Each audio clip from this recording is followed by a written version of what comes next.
Hello friends, welcome to my YouTube channel Sarkari Bharat. दोस्तों, जैसा कि आप सभी को पता है, सीटेट के लिए हमारी क्लासेस स्टार्ट हो चुकी हैं और सीटेट के लिए मैथ्स पेडागोगी के लिए हमने अपनी क्लासेस स्टार्ट कर दी हैं।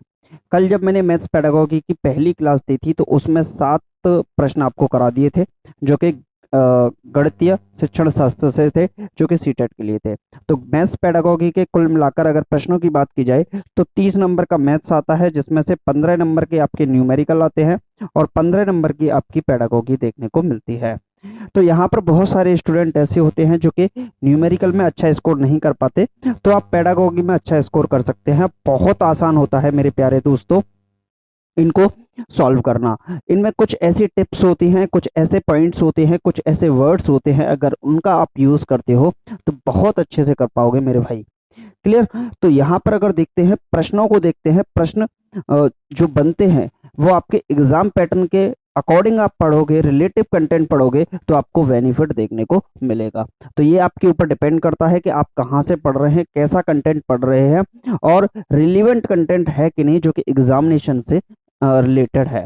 मैं आपको पेपर का ही सॉल्यूशन करा रहा हूँ, बार बार क्वेश्चन पेपर्स का सॉल्यूशन करा रहा हूँ। इसका मतलब यह है कि जिन क्वेश्चंस को एग्जामिनेशन पूछता है उन्हीं प्रश्नों को अगर आप टैकल करके जाओगे तो एग्जामिनेशन फिर वही, क्योंकि सीटेट के गिने चुने कुछ ही टॉपिक्स हैं, उन टॉपिक्स से ही प्रश्न बनता है। लैंग्वेज का आपको मिलेगा, लेकिन कॉन्सेप्ट सारे के सारे सेम है। बाकी आप लोग समझदार होशियार हैं, बीएड बीटीसी करके आए हैं, 23-24 साल की उम्र होगी। अब तो आप समझ ही गए होंगे कि कैसे क्वेश्चंस को टैकल करेंगे और कैसे एग्जामिनेशन में कम से कम 120 प्लस का स्कोर अगर आपने सोचा है तो यहाँ पर टिकिएगा। अगर 120 से नीचे वाले भी हैं तो आप स्किप करके वीडियो को चले जाइएगा, कोई फर्क नहीं पड़ने वाला है हमको। क्लियर। तो यहाँ पर तभी टिकिएगा क्योंकि आपको एग्जामिनेशन में यहाँ से डायरेक्टली क्वेश्चन देखने को मिलेंगे, जो क्वेश्चन हम कराते हैं वहीं से प्रश्न पूछे जाते हैं।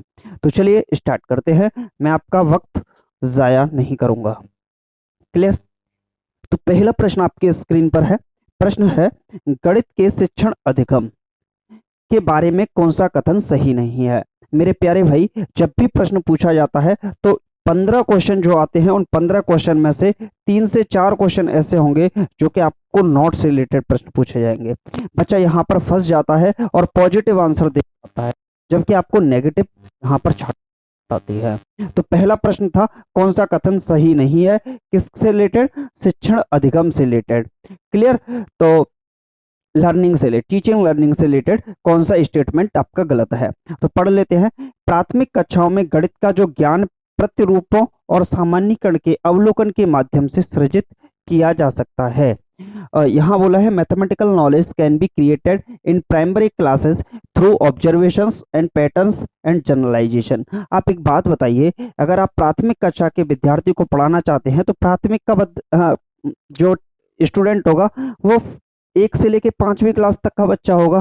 फर्स्ट टू 5th क्लास तक के बच्चे को आप जनरलाइजेशन की बात कर रहे हैं, आप पैटर्न्स की बात कर सकते हैं, लेकिन जनरलाइजेशन की बात कर रहे हैं और उन बच्चों के लिए आप ऑब्जर्वेशन की बात कर रहे हैं। तो ये एक टिपिकल कॉन्सेप्ट बन जाएगा उन बच्चों के लिए, आप ऑब्जर्वेशंस की बात यहाँ पर कर रहे हैं। क्लियर। तो यहाँ पर अगर हम देखोगे ये चीज ठीक भी लगती है। नेक्स्ट है, गणित का अधिगम संवाद आधारित एक सामाजिक प्रक्रिया भी है। बात तो ये भी ठीक है, गणित संवाद के थ्रू होने चाहिए। और जो गणित है वो आपका इंगेजमेंट के साथ होना चाहिए, बच्चों के साथ लगाव के साथ होना चाहिए। आप डिस्कशन करा सकते हैं बच्चों के बीच में, डिबेट्स करा सकते हैं, चर्चा करा सकते हैं, संवाद करा सकते हैं, वहां पर बच्चा क्या है, गणित एक अच्छे तरीके से सीख पाएगा। क्लियर। तो इंगेजमेंट की बहुत ज्यादा जरूरत है, तो ये भी ठीक है।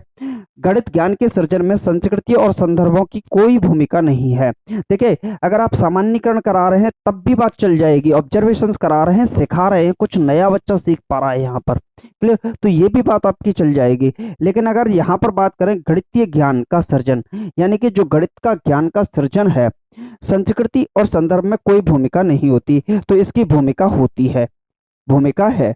तो संस्कृति जो आपकी सांस्कृतिक पृष्ठभूमि है, जो आपकी सामाजिक सांस्कृतिक पृष्ठभूमि है, उसका बहुत बड़ा प्रभाव पड़ता है। और इन कॉन्टेक्स्ट बोला है तो बहुत बड़ा प्रभाव यहाँ पर देखने को मिलेगा। कोई भी बैकग्राउंड से आया हुआ बच्चा है, उस बैकग्राउंड के आए हुए बच्चे को, मान लीजिए कि कोई गरीब घर से आया है या अमीर घर से आया है, बैकवर्ड से आया है, अति पिछड़े वर्ग से आया है, या फिर किसी भी समाज से, किसी भी सोसाइटी से आया हुआ बच्चा है, तो उसकी संस्कृति और उसका जो संदर्भ होगा वो उसकी बहुत बड़ी भूमिका देखने को मिलती है। तो ये वाला स्टेटमेंट गलत हो जाएगा, आपका गलत है। इसी वजह से ये आपका स्टेटमेंट सही है, क्योंकि आपसे पूछा ही गलत था। देखिए यहाँ पर नॉट पूछा था, तो ये ही गलत होगा। गणित की अच्छी अध्यापिका विद्यार्थियों के गणित में रुचि संवर्धन कर सकती है। बात अच्छी है, उनके अंदर इंटरेस्ट की ग्रोथ कर सकती है एक तरीके से, तो ये भी बात बिल्कुल सही हो जाएगी। क्लियर है भाई? चलिए नेक्स्ट क्वेश्चन देख लेते हैं।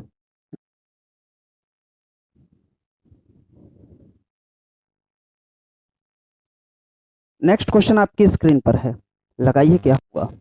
आप लोग वीडियो को पॉज कीजिएगा और कमेंट बॉक्स में फिर इनका आंसर लिखा करिएगा। अगर आप ऐसा करते हो तो आप क्या पाओगे, कहीं ना कहीं आप भी मैच कर पाओगे क्लास के साथ। क्लियर? जब आप आंसर लिखते हो ना, तो आपके दिमाग में बहुत सारी चीजें आती हैं, तो कमेंट बॉक्स में लिखने से ही आपको बहुत सारी चीजें याद हो जाती हैं।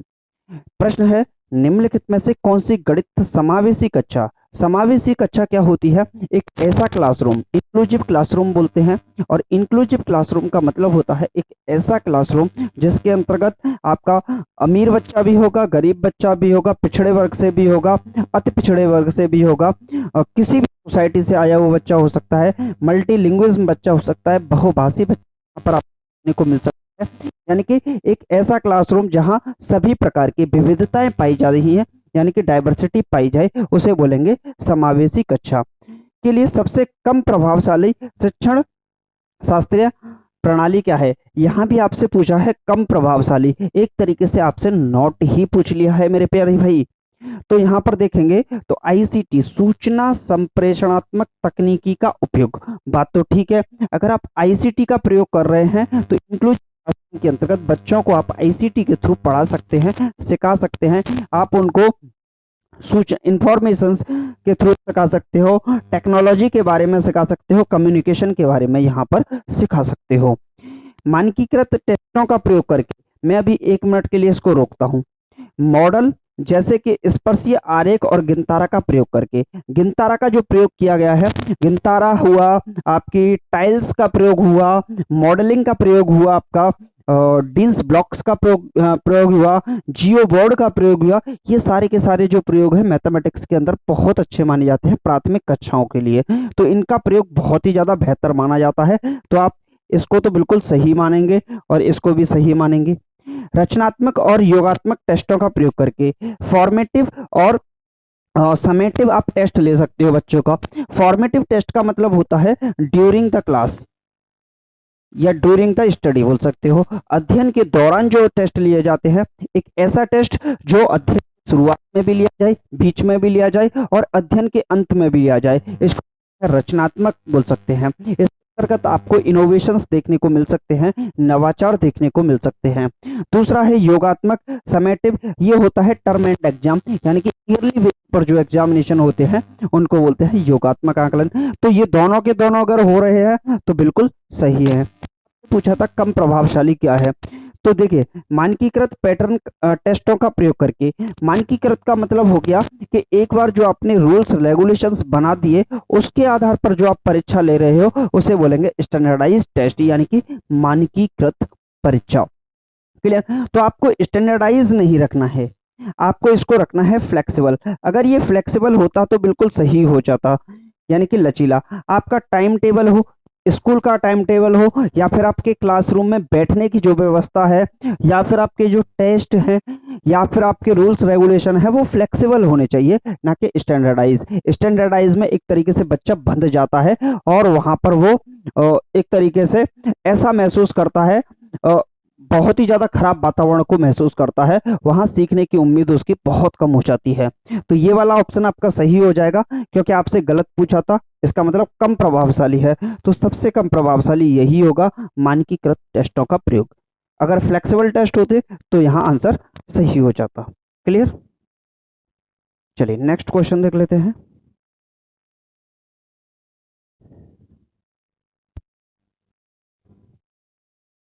नेक्स्ट क्वेश्चन आपकी स्क्रीन पर है, लगाइए। दोनों में है ये, हिंदी में भी मिलेगा, इंग्लिश के अंदर भी आपको देखने को मिलेगा। Which of the following is least related to mathematics. मैंने आपसे पहले ही बोला था कम से कम 3-4 क्वेश्चन, आपको 5 क्वेश्चन तक देखने को मिल सकते हैं 15 क्वेश्चन में से मैथ्स पेडागोगी के, जो कि आपके नोट से रिलेटेड होंगे और आपकी परीक्षा में आपके प्रश्न को गलत कर सकते हैं। समझिए, निम्नलिखित में से कौन सा गणित से सबसे कम रूप से संबंध है। सबसे कम रूप से संबंध कौन सा है, ये आपसे पूछा है, लीस्ट रिलेटेड। तो देखिए यहां पर निगमनात्मक विवेचन की बात करें तो निगमनात्मक यानी कि डिडक्टिव रीजनिंग आपकी होनी चाहिए।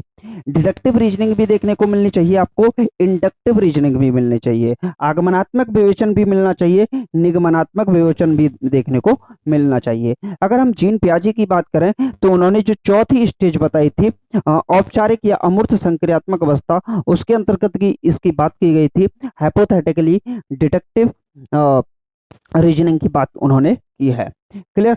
तो ये भी परिकल्पनात्मक निगमनात्मक विवेचन आपका होना चाहिए, जो कि इससे संबंधित है, गणित में संबंध होता है। तार्किक विवेचन, लॉजिकलिटी होनी चाहिए, बच्चे के अंदर तर्क करने की क्षमता होनी चाहिए। अगर तर्क करने की क्षमता को आप विकसित नहीं करेंगे तो बच्चा कहीं ना कहीं सीख नहीं पाएगा।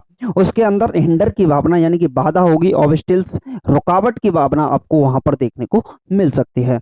क्लियर। तीसरा है प्रयोग। मैथमेटिक्स के अंतर्गत प्रयोग की भावना को थोड़ा सा इतना ज्यादा बढ़ावा नहीं दिया जाए तो भी चलेगा, लेकिन साइंस की बात की जाए तो वहां पर एक्सपेरिमेंट को बहुत ज्यादा बढ़ावा दिया जाता है। स्वयं सिद्धता, जब तक आप खुद से स्वयं से सिद्ध नहीं करेंगे चीजों को तब तक आपको पता नहीं चल पाएगा। अगर पाइथागोरस प्रमेय को आपने बोल दिया हाइपोटेनियस का स्क्वायर इक्वल टू परपेंडिकुलर का स्क्वायर प्लस बेस का स्क्वायर, लंब का वर्ग बराबर कर्ण का वर्ग, कर्ण का वर्ग बराबर लंब का वर्ग प्लस आधार का वर्ग, तब तक आप इसको सॉल्व प्रूव नहीं कर सकते। जब तक आप इसे खुद प्रूव नहीं करोगे, स्वयं से सिद्ध नहीं करोगे, तब तक आप मैथमेटिक्स सीखने की भावना को विकसित नहीं कर पाओगे। आप फॉर्मूले को सीख ले आओगे लेकिन स्वयं सिद्ध भी होना चाहिए, ये भी संबंध रखता है। तो यहाँ पर जो आपका आंसर हो जाएगा वो हो जाएगा ऑप्शन नंबर 3 यानी कि प्रयोग, एक्सपेरिमेंट्स। क्लियर है। चलिए नेक्स्ट क्वेश्चन देख लेते हैं। काफी अच्छे सवाल पूछे गए हैं भाई।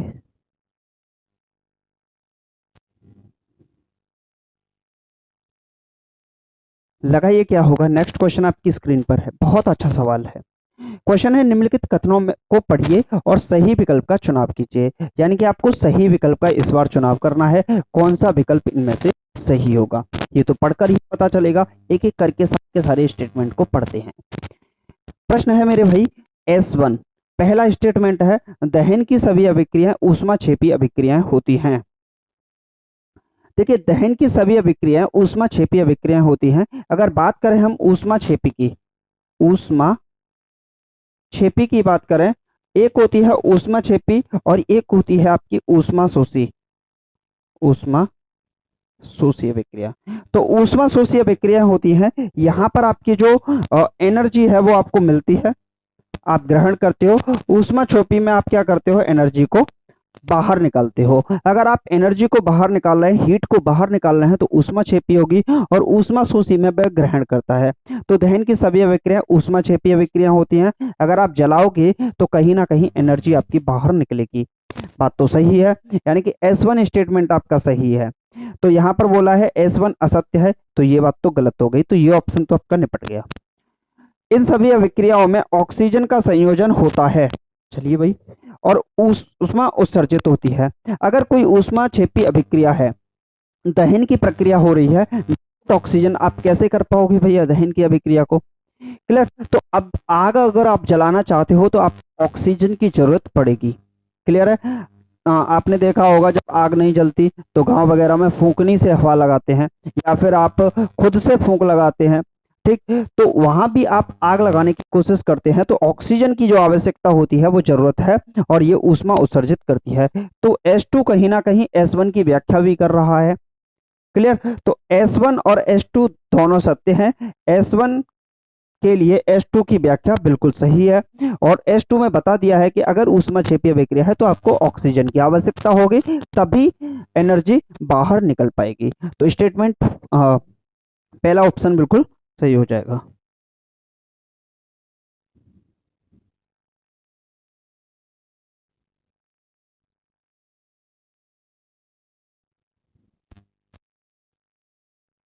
चलिए भाई नेक्स्ट क्वेश्चन देख लेते हैं।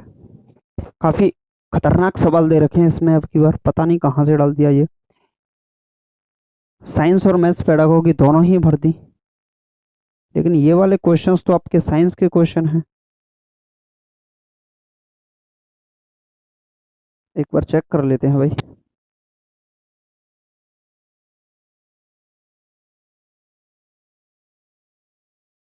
चलिए ये साइंस के क्वेश्चन आ गए इसमें शायद। हम्म।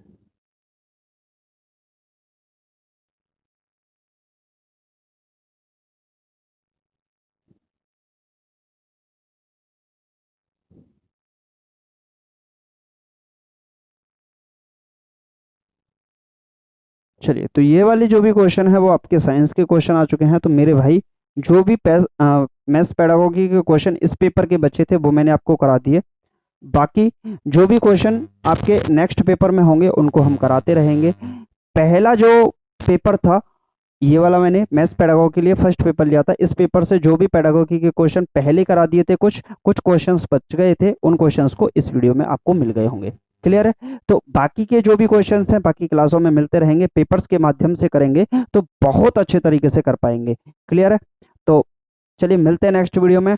और बाकी आप लोग चैनल को सब्सक्राइब वगैरह कर लीजिएगा, क्योंकि नोटिफिकेशन तभी आपको मिल पाएगा जब तक आप सब्सक्राइब नहीं करेंगे। तो सब्सक्राइब वीडियो को कर लीजिएगा, और हाँ शेयर करना तो बिल्कुल मत भूलिएगा, और लाइक वगैरह आप लोगों की पसंद है, अगर आपको अच्छा लगा तो कर दीजिएगा, ना तो कोई बात नहीं, चलेगा। मिलते हैं नेक्स्ट वीडियो में। Thank you for watching this video.